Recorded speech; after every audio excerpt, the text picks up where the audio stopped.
ҳамасола якшанбаи 3 моҳи май дар саросари мамлакат барои рушду инкишофи соҳаи варзиш ва оммавияти он бо мақсади таҳкими тарзи ҳаёти солим рӯзи дави миллӣ ва веломарафон гузаронида мешавад. Дар ин рӯз роҳбарият ва кормандони мақомоти иҷроияи ҳукумати давлатӣ, ташкилоту муассисаҳои ноҳиявӣ, наврасону ҷавонон ва варзишгарони синну соли гуногуни ноҳияи Носири Хусрав барои баргузории ин тадбири муҳими варзишӣ ҷамъ омада дар дави миллӣ ва веломарафон ширкати фаъолона карданд. Дави миллӣ ва веломарафон дар доираи чорабиниҳо бахшида ба рӯзи ҷавонони Тоҷикистон ва муҳовараи ҷавонӣ рост омада, имрӯз дар маркази ноҳия аз ҷониби масъулини мақомоти иҷроияи ҳукумати давлатӣ ва бахши кор бо ҷавонон ва варзиши ноҳияи Носири Хусрав дави миллӣ ва веломарафон дар маркази ноҳия ташкилу гузаронида шуд. Марҳилаи аввали дави миллӣ бо иштироки роҳбарият ва кормандони ҳифзи ҳуқуқ гузаронида шуда, марҳилаи дуюм ва сеюми он миёни намояндагони ташкилоту муассисаҳо, наврасону ҷавонон ва дигар сокинон баргузор гардид. Ба андешаи мутахассисони соҳаи тиб яке аз дастовардҳои инсоният ин варзиш мебошад, ки он аз қадимулайём то ба имрӯз ба хотири солиму бардам нигоҳ доштани инсон хизмат мекунад. Мақсади асосии баргузор гардидани дави миллӣ ва веломарафон ин ҳам ташвиқу тарғиби тарзи ҳаёти солим, мустаҳкам намудани дӯстию рафоқат миёни наврасону ҷавонон мебошад.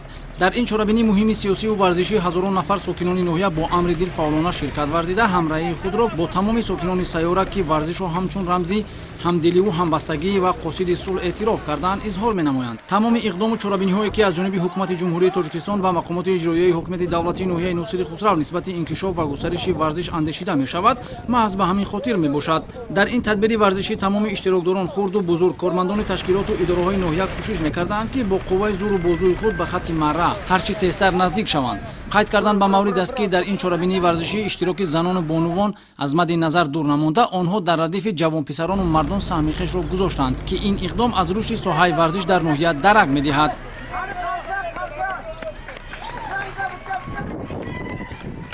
дар қисмати ҷанбастии чорабинии дави миллӣ ва веломарафон роҳбарияти ноҳияи Носири Хусрав баромад карда, кӯли наврасону ҷавонон ва варзишгарону сокинони ноҳияро ба ин рӯз шодбош гуфта иброз доштанд, ки президенти ҷумҳурии Тоҷикистон, пешвои миллат муҳтарам Эмомали Раҳмон варзишро василаи хуби такомули инсоният, солимии ҷомеа, тарбияи ирода ва ҷасорату матонат дониста, ба рушди ин соҳа ҳамасола диққати махсус зоҳир менамоянд. мақомоти иҷроияи ҳукумати давлатии ноҳияи Носири Хусрав дастуру супоришҳои президенти мамлакатро дар самти ҷавонону наврасон ба варзиш самти асосии фаъолияти худ қарор дода, ҷиҳати беҳтар гардидани дастовардҳои варзишии варзишгарони ноҳия чораҳои зарури меандешанд. дар фарҷом аз ҷониби роҳбарияти мақомоти иҷроияи ҳукумати давлатии ноҳия ба ғолибоне, ки ҷойҳои якуму дуюм ва сеюмро ишғол кардаанд, бо сипознома ва дигар тӯҳфаҳо қадрдонӣ гардида, он наврасону ҷавононе, ки дар ин чорабинии муҳими сиёсии варзишӣ ширкати фаъолона доштаанд, бо ифтихорномаи мақомоти иҷроияи ҳукумати давлатӣ ва кумитаи иҷроияи ҳизби халқии демократии Тоҷикистон дар ноҳияи Носири Хусрав қадршиносӣ шуданд. бо ҳамин рӯзи дави миллӣ ва веломарафон дар ноҳияи Носири Хусрав дар рӯҳияи баланди ватандорӣ